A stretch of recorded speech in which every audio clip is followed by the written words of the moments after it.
बहुत स्वागत है आप सभी का। आप देख रहे हैं आपकी बात मध्य प्रदेश और मैं हूं अभिलाष मिश्रा। मध्य प्रदेश में आज किसानों का मुद्दा जमकर छाया है, सड़क से लेकर सदन तक। जी हां, विधानसभा का सत्र शुरू हो गया है। पहला ही दिन आज जबरदस्त हंगामा देखने को मिला। चाहे बात जहरीले दवाइयों की हो, किसानों का मुद्दा हो, भ्रष्टाचार हो या बिगड़ती कानून व्यवस्था, हर तरह से घेरने की कोशिश विपक्ष ने की है। इस वक्त भी बताया जा रहा है कि सदन के अंदर कांग्रेस के तमाम जो सदस्य हैं, विधायक जो हैं, वो किसानों के मुद्दे पर जमकर सरकार को घेरने की कोशिश कर रहे हैं। उधर धार में आपको बता दें कि लंबा एक बहुत बड़ा किसानों की तरफ से आंदोलन किया गया, जिसमें हजारों किसान सड़कों पर पहुंचे और पूरी तरह से हाईवे को जाम कर दिया और उनकी मांग सही कीमतें, एमएसपी, किसानों के लिए सुरक्षा, इस तरह की तमाम चीजों को लेकर के वो आंदोलन कर रहे हैं। तो कांग्रेस ने पूरी तरह से विधानसभा का जो आज पहला दिन था उस पर आम लोगों से जुड़े मुद्दे, चाहे वो जहरीली दवाओं का मुद्दा हो, भ्रष्टाचार का मुद्दा हो, लॉ एंड ऑर्डर का मुद्दा हो या फिर किसानों का मुद्दा हो, उसे उठाने की पुरजोर कोशिश की है। बीजेपी कांग्रेस पर बेवजह हंगामा करने का आरोप लगा रही है।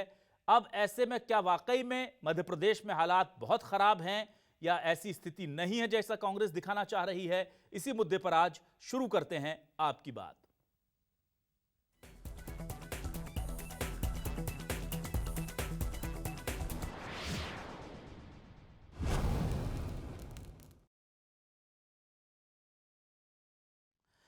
सबसे पहले सुनते हैं कि इस पूरे मामले को लेकर बीजेपी और कांग्रेस ने क्या कहा है। आइए सबसे पहले देखते हैं कि किस तरह के आरोप कांग्रेस लगा रही है और बीजेपी क्या जवाब दे रही है। सरकार एक कैसी असंवेदनशील सरकार है, कैसे अमानवीय सरकार है, जो अगर उस परिवार को अगर सदन की तरफ से कांग्रेस पार्टी की ओर से अगर हम शोक संवेदना व्यक्त करना तो क्या सामूहिक रूप से नहीं हो सकती थी? बिजली में किस प्रकार से स्मार्ट मीटर लगाए जा रहे हैं, बिजली के बिल बढ़ाए जा रहे हैं, ये तमाम मुद्दे हैं, उन पे कांग्रेस पार्टी ने रणनीति बनाई है और हम सरकार से अनुरोध करेंगे कि ये 5 दिन का 3 दिन का सत्र बढ़ाया जाए, क्योंकि इस प्रकार अगर सत्र छोटे होंगे तो प्रदेश और देश में लोकतंत्र की हत्या की जा रही है। नाजीवाद सरकारें हर जगह जहां भाजपा की सरकारें चालू हो गई है, यही कारण है सरकार हर घोटाले में फंसती है। तो इसलिए सरकार सवाल बदल देती है, जानकारी एकत्रित की ये जानकारी देती है। तो मैं समझता हूँ कि सरकार एक तरह से कभी जनता के सामने बात नहीं करना चाहती, उनसे फेस नहीं करना चाहती। Thank you. किसानों के मसले में जो त्रासदी हुई है, किसानों की त्रासदी को लेकर के सरकार का पक्ष और विपक्ष का किसानों के प्रति मैं समझता हूँ संवेदनशील होना चाहिए। तो सरकार उतनी संवेदनशील है नहीं जितनी वो कह रही है।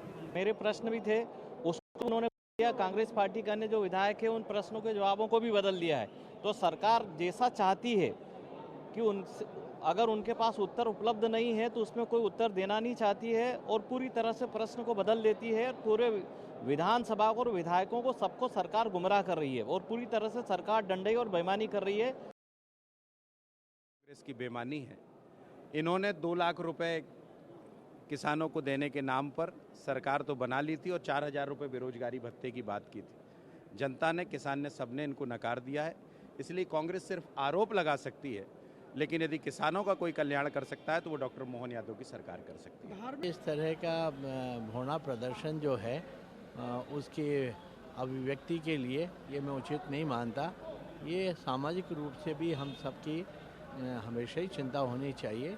बच्चे हैं, बच्चियां हैं, बेटियां हैं, इन सब का भविष्य सुरक्षित हो, इनका जीवन सुरक्षित हो, ये सब हम सब मिलकर करना चाहिए। किसानों के मुद्दे पर आप हमने लगाया है। हमारी सरकार किसानों के मुद्दे पर सजग है, जागरूक है। मुख्यमंत्री जी से लेकर प्रधानमंत्री जी और प्रधानमंत्री से लेकर भारत सरकार और मध्य प्रदेश के सारे मिनिस्टर। फिर भी हम चाहते हैं कि मध्य प्रदेश के किसानों को अतिवृष्टि के कारण और अधिक से अधिक लाभ मिल सके, उस पर आज हमने चर्चा की मांग की। नाच न जाने आंगन टेढ़ा, सवाल लगाना नहीं है, बात करनी नहीं है, केवल हल्ला मचाना है और आपके माध्यम से खड़े होकर कुछ बात पहुंचा देना है और लोगों को बता देना है कि हम तो बहुत चिंतित हैं। ऐसे कौन से महत्वपूर्ण सवाल थे, जरा बताएं।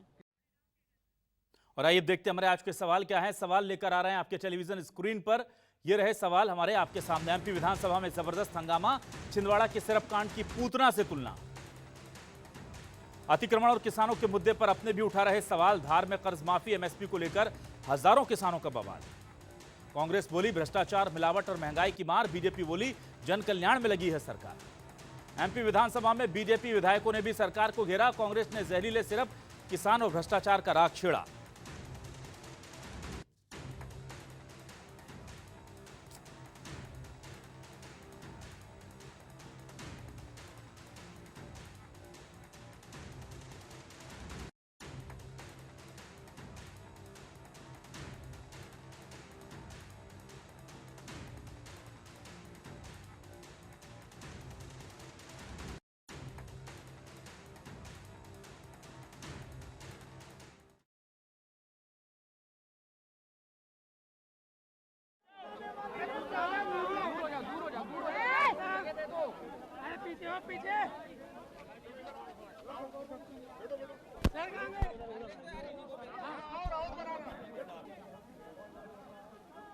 परिसर में गांधी प्रतिमा के बाहर ये विपक्ष का हम हंगामा देख पा रहे हैं। सीधे तौर पर तस्वीरों में देखें और ये कब सिर्फ जहरी देखिए आप तस्वीरें, किस तरह से विरोध प्रदर्शन किया गया है।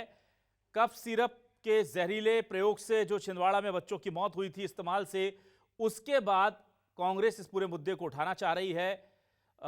लगातार घेरने की कोशिश की गई है और जाहिर सी बात है कि इस पूरे मामले में कहीं ना कहीं ये धार की भी तस्वीरें हम आपको दिखा रहे हैं, जहां पर हजारों किसान जो हैं उन्होंने नेशनल हाईवे जाम कर दिया है। धार की तस्वीरें आप देख रहे हैं। एमएसपी और तमाम बातों को लेकर के किसान जो हैं वो इकट्ठा हो गए हैं। धार में नेशनल हाईवे को उन्होंने जाम कर दिया है। तो सदन के अंदर भी किसानों का मुद्दा उठाया जा रहा है, सदन के बाहर भी किसानों का मुद्दा उठाया जा रहा है। एमपी विधानसभा में जबरदस्त हंगामा देखने को मिल रहा है। कुल मिलाकर के हर जगह ये हंगामा आज देखने को मिला है। किसान आज प्रथम दिन, फर्स्ट डे जो है, सुर्खियों में और केंद्र बिंदु में बने रहे हैं। आइए सीधे रुक करूंगा मैं, हमारे साथ खास मेहमान जुड़ गए हैं चैतन्य जी। चैतन्य जी बहुत स्वागत करता हूं आपका, वरिष्ठ पत्रकार है मध्य प्रदेश से। चैतन्य जी आपसे जानना चाहूंगा, कांग्रेस की जो कोशिश थी क्या वो कामयाब हुई है? पहले दिन किसानों का मुद्दा उठाना, जहरीले सिरप से बच्चों की मौत को पूतना से जोड़ना, विरोध प्रदर्शन करना।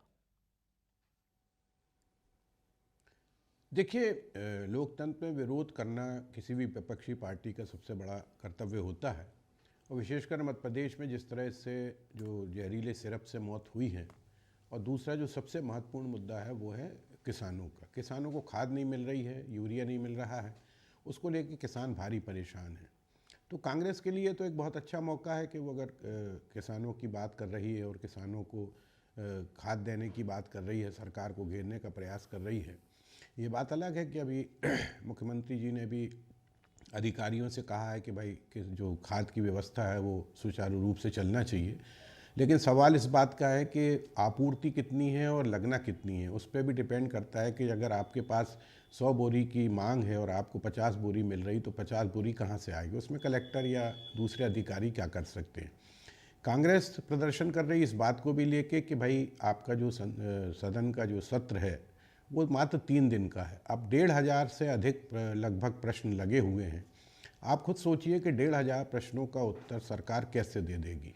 देखिए, संसद हो या विधानसभा हो, ये लोकतंत्र के मंदिर माने जाते हैं, और जो हमारा प्रतिनिधि होता है वो अपने इलाके की जो समस्याएं हैं वो उसमें उस सदन में उठाता है जी। और ये चाहता है कि उसकी मांगें हैं, जो उस क्षेत्र की मांगें हैं या उस क्षेत्र की जो समस्याएं हैं उनका निराकरण हो।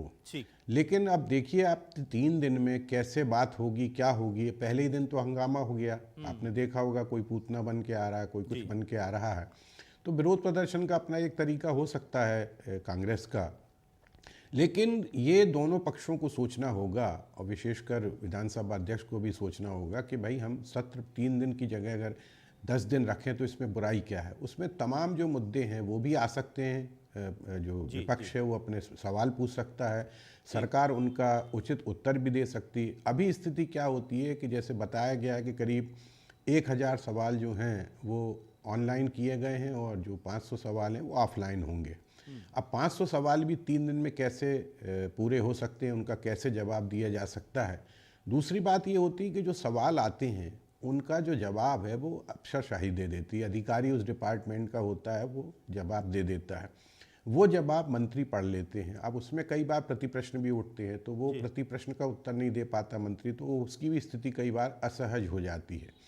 तो बेहतर ये है कि दोनों पक्ष मिलकर इस बात का फैसला करें कि हमें जो सत्र है ठीक, उसकी अवधि बढ़ाना चाहिए। देखिए पहले बहुत लंबे लंबे सत्र हुआ करते थे, कम से कम एक एक महीना सत्र चलता था, जी चेतन उसमें बहस भी होती थी, मांगें भी होती थी और उनका निपटारा भी होता था। अब अगर ये पिछले लंबे अरसे से हम ये देख रहे हैं कि सत्र लगातार छोटे होते जा रहे हैं, चाहे वो लोकसभा के सत्र हों या फिर विधानसभा के सत्र हों। तो मेरा व्यक्तिगत राय ये है कि अगर आप लोकतंत्र की बात करते हैं तो सब व्यक्तियों को अपनी अधिकार है अपनी बात कहने का, विशेषकर जो लाखों लोगों के प्रतिनिधि हैं उनको अगर आप अपनी बात करने का मौका नहीं मिलेगा तो फिर कैसे सदन चल पाएगा।